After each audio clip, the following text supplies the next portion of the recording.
Hey guys, welcome back to Act 9. We are going to do Act 9.1.6 Easy Path for Completion, the final video in the completion series. So let's jump into it. The nodes are going to be Critical Eye, Whittle Down, Bleed Vulnerability, Special Burst Tranquilize, and Heal Block Passive. The defenders are going to start with your She-Hulk and they're going to end with Void with Orochi as the boss. Now the best options here will be your champs which have easy access to bleeds, because there is bleeds vulnerability node as well. Also, you can dive into other classes as well, like for example Fixed and Mobius will be some good options to have if you have them available on your roster. Remember, there is going to be a very nasty Void at the end of the path, so you will need some specific counters for him. And the top options for this path will be your Nick Fury, Black Cat, Fix-It, and Venom. For your boosts and masteries, boost as much as you can because the health pools are crazy, and also if you can run deep wounds, that will really help you. The boss is going to be Orochi. Here are a few counters. I'll discuss about her in more detail once we jump into the video. So let's check out the path.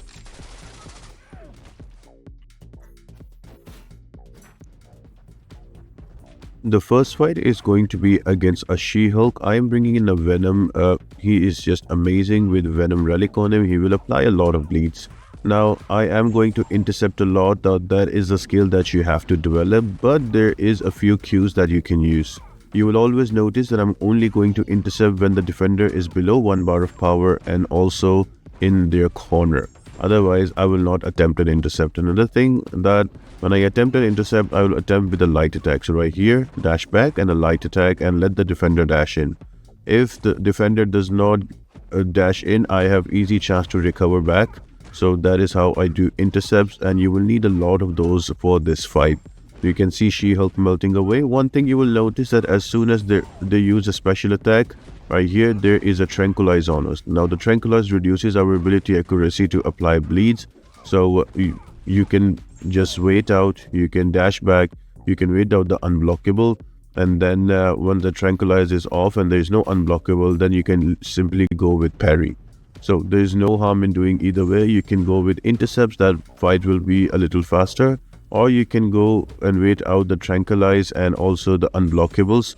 That fight will be a bit slower. You can parry and then use your bleeds through specials or basic attacks. So right here I had Tranquilize on me.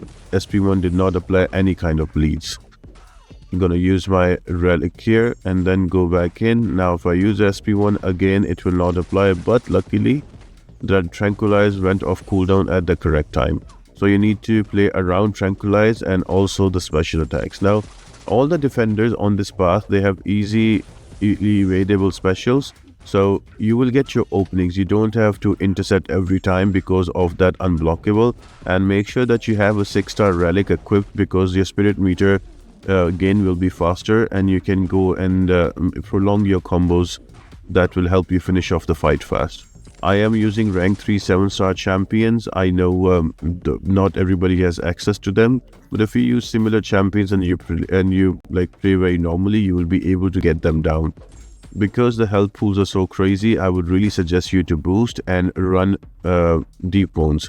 I think I run 3x5 deep wounds because of Alliance War season. Usually I run 5x5, so that's something to think about as well. So this is fight number 3 against Sentry. Now here you will notice I'm going to start playing slow just to showcase. So I'm going to wait out the unblockables. So the charge, the way the unblockable works, that whenever there is a critical against the opponent, they're going to get an unblockable charge. But that unblockable is not permanent. All they need to do is to try and attack you. The animation, even if it doesn't make contact with you, the unblockable charge goes away. So you can use that and play around with it. So for example here, SP1 easy evade, and pushed him to an SP1 again, so I can keep pushing him to an SP1 and letting him throw his SP1. That is easier to evade, and I can go back in and go back in easily because I have the opening. So right here he's going to throw that SP2 again. I have an opening. So all of these defenders, their specials are easy to evade, except for the Sigil Witch coming up. You have to keep her to an SP1, but we'll discuss her during the fight.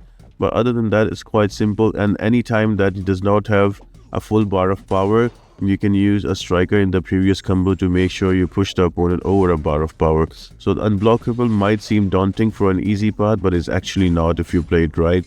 You barely have to intercept once or twice in the whole fight to get the defender down. But yeah. Now this is going to be our first tough fight, fight number 4. That is going to be against the Sigil Witch. Now the problem with her is to not to push her to an SP2 because that is really gonna hurt and it's difficult to evade as well. So you have to keep her to an SP1 only. So you will notice here I will play very slow. I will barely do any kind of intercepts. I will not push her to an SP2 and I will wait for the unblockable charges to go out before I attack. So right here I'm just going back in. Dex, 3 charges remaining, just staying back, letting her attack into me. There we go. All the unblockables are gone. Tranquilizer is gone. Now I can go back simply and use my SP1. So this is the slower way to play against these defenders and a safer way. So you can do that as well. If you're not comfortable with doing intercepts, this will work too. Then once you have the bleeds up, they will melt down the defender very quick. Now you will notice I do make a mistake here, and I think it cost me quite a bit of health, but I am able to take Sigil Witch down. So just there, bring out an SP1 with all of Disorients working, and again another SP1 evade. There you go. Got a good intercept going there. Waiting out the Tranquilize. And again, everything was going fine and I get hit. And Sigil Witch pushes her to an SP2, and that is a very annoying situation because if she throws an SP2 out, that's going to really hurt. Boom, boom. Look at that. 26, 24, and I'm about to die here. But I throw my SP1 just before I die and I kill off Sigil Witch. So yeah, just be careful about that. She is going to be one annoying defender. And defender number 5 is going to be a Venom, and we are going to take down with Venom because we are Venom. Anyway. So yeah, just simply bleeds, pushing him to an SP1. Just keep him to an SP1. Do not push Venom to an SP2 because his SP2 it's hard to evade. You have to do 2 quick dexes, but if you're comfortable, then you can. But I would suggest keep to SP1 only. That should be enough. I think push him to an SP2 here because of all the bleed damage in my SP2. So yeah, I think it kind of evaded too and here. Yeah.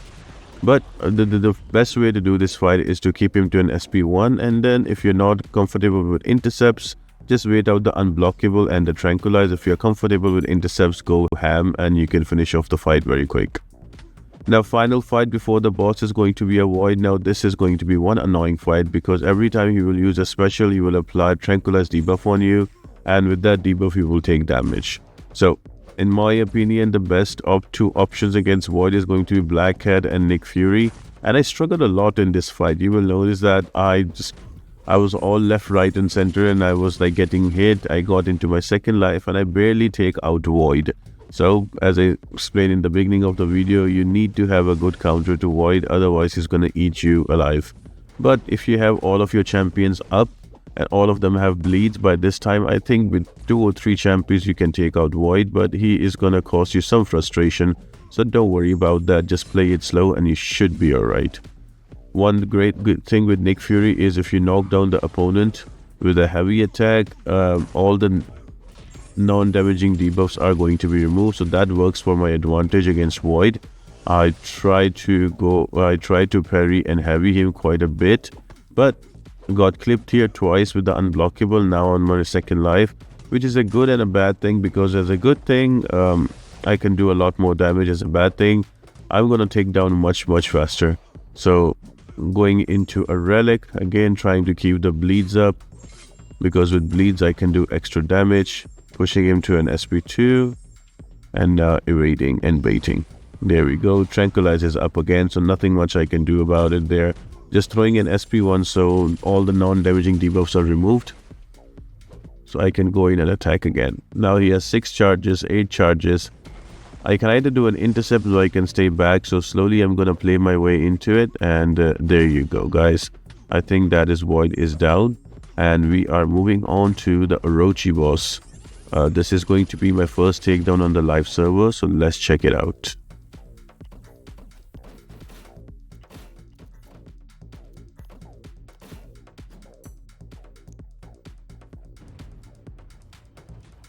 So welcome to the boss 9.1.6. Before I jump into this fight, if you haven't checked out my video on how to take down Orochi boss, please check it out. I'm going to leave it in the pinned comment so that helps you out. So phase 1 is going to be aspect of patience. Now here Orochi is going to be in her base kit. There's going to be no extra additional effect on her. So the way you work it out is you apply 10 debuffs on her. Once she is on 10 debuffs, she goes into a phase called Violent Purge. You can notice with the yellow cooldown timer on the bottom of her health bar. Once that is there, you can still hit and apply more of those debuffs. After that, just go ahead and bait her heavy, and after her heavy, you can throw in your special. Same way in phase 2. In phase 2, it's called Aspect of Guile, and now she gets an additional effect. With every special attack, you will notice an exorable buff that lasts for 1 second after the special attack. Now, make a habit here to throw a heavy attack after the special from Orochi, because in the later phases, you will really need.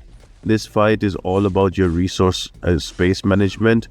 The rest of the fight is quite easy. Step 1 is to simply apply 10 debuffs that activate your purge. Then you bait a heavy, and then you you intercept the heavy with a special attack, and that does quite a bit of damage, and you rinse and repeat that. So right here the purge is active, just dodging the SP1. Use the heavy attack to remove the inexorable buff, and just applying more.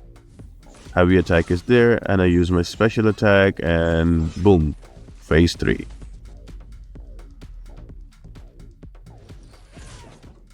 So that is the name of the game. Already we are in phase 3. Now in phase 3, then inexorable buff after the special attack is extended to 5 seconds. So if you don't use a heavy attack, it's very easy for her to corner you, because she is very aggressive. So you need to keep using heavy attacks, as you've noticed. Now if you talk about the counters, the best counters are here will be your tech champions with armor ups, and that can apply debuffs.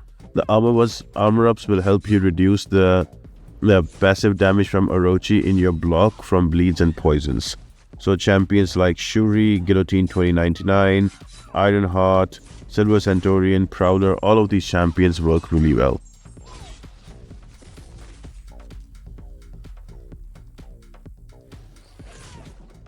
This fight is all about applying debuffs that are non-bleed and getting Orochi up to 10 to 15 of them, so you can activate Purge. The fight also has a mechanic where it rewards you with the damage over time when you use a striker, or when you do an intercept, or if you apply a heal block on Orochi. That is another way to get damage over time. The poison you notice on Orochi, those are because of those. So I am able to intercept her, or I am able to apply a heal block on her, or I'm able to use a striker that applies those poisons. So yeah, for this phase is phase number 4. So now after the special attacks, she is going to be unblockable for 1 second. So right after the special attacks are passively unblockable, right there you notice that. And there's also inexorable, so it's better to use a heavy attack again, and don't get cornered, because taking an unblockable heavy attack in your corner is going to be very, very rough. Now Lady Deathstrike is probably the best counter for this fight. That's why I'm barely able to keep up with the phases. And then you have phase number 5, that is going to be Aspect of Aggression. Now Orochi has a permanent fury also added to her that increases damage by 18,000 points. So be careful about that. But other than that, the whole thingy about the fight is the same. If she throws a special, use a heavy, or otherwise just intercept, or you can simply block. You don't have to intercept. You can simply block and let her throw a heavy attack, and then you can go back in an attack. Use champions that have easy access to debuff on their basic attacks, like Lady Deathstrike, like Ironheart. They work really well. There are also quite a few non-tech options. Again, if you want a full breakdown, check out my video. I will leave it in the description. This is a quick run to take them out. So yeah, now you notice it's inexorable, unblockable, and fury when she uses a special. So all of the effects from every phase, they are additional, and they are carried over to the next phase. So slowly from her base kit, she goes into more and more difficult buffs. So you have to play around it. And finally, we have Aspect of Rage. This is phase number 6. This is the final phase. Now here, don't need to worry about the Violent Purge that is deactivated. She, although, is going to get a lot of specials because she has unlimited power. So all you need to do is to let her throw a special attack, and you keep using heavy. Because if you don't use a heavy, she's going to keep taking that space away from you, and she's going to corner you. So she throws a special attack, you throw a heavy. There you go. Same again, she throws a special attack, you throw a heavy. Now when you have almost 1 bar of power, you can go in for the kill. You can start your 5-hit combo into a striker and then into a special attack. So I am just slowly building up. Let her keep throwing her specials, and there you go, 5-hit combo into striker, and I'm going to use my special in the end to take her out. Hope you guys enjoyed this video. Let me know in the comment section. Let's discuss what other approach we could have taken. I love our comment section, so see you there. Bye.